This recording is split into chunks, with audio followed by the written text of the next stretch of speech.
شهداء بلادنا، شهداء درعا، شهداء اللاذقية دمشق وحمص ودوما وجميع الشهداء الذين سقطوا من أجل الحرية في بلادنا.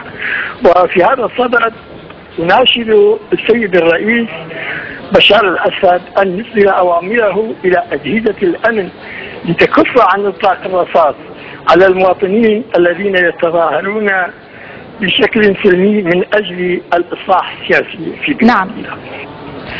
طيب سيد عبد الحميد، ماذا بخصوص الأنباء عن تسوية أوضاع عشرات الآلاف من الأكراد السوريين خلال الأيام القادمة؟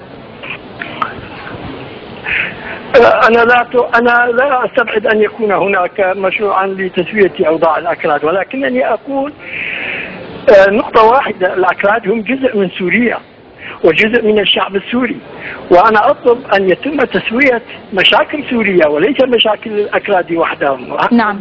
تسوية مشاكل الأكراد خطوة جيدة، خطوة متقدمة، ولكن بنفس الوقت الأكراد هم جزء من سوريا. وأطالب السيد الرئيس أن يقوم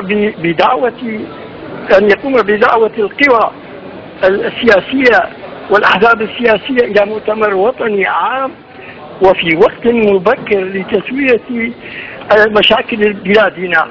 واعتقد ان لا شيء يمكن ان يكون بديل الحقيقه التي تمر بها بلادنا. الاكراد كما قلت هم جزء من سوريا. طيب سيد عبد الحميد، هل تظن ان هذه الخطوه ربما ستساهم في تخفيف حده الوضع في سوريا الان؟ انا اعتقد هذه الخطوه ستساهم وليس غيرها في هذا الوقت وفي شكل مستعجل ومبكر.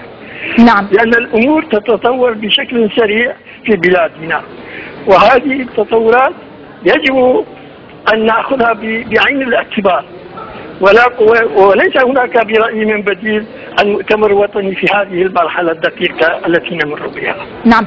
طيب سيد عبد الحميد، هل لديك أي معلومات حول اللقاء الذي دار بين الرئيس بشار الأسد وفعاليات اجتماعية من محافظة الحسكة؟ هل لديك معلومات عما رشح عن هذا الاجتماع؟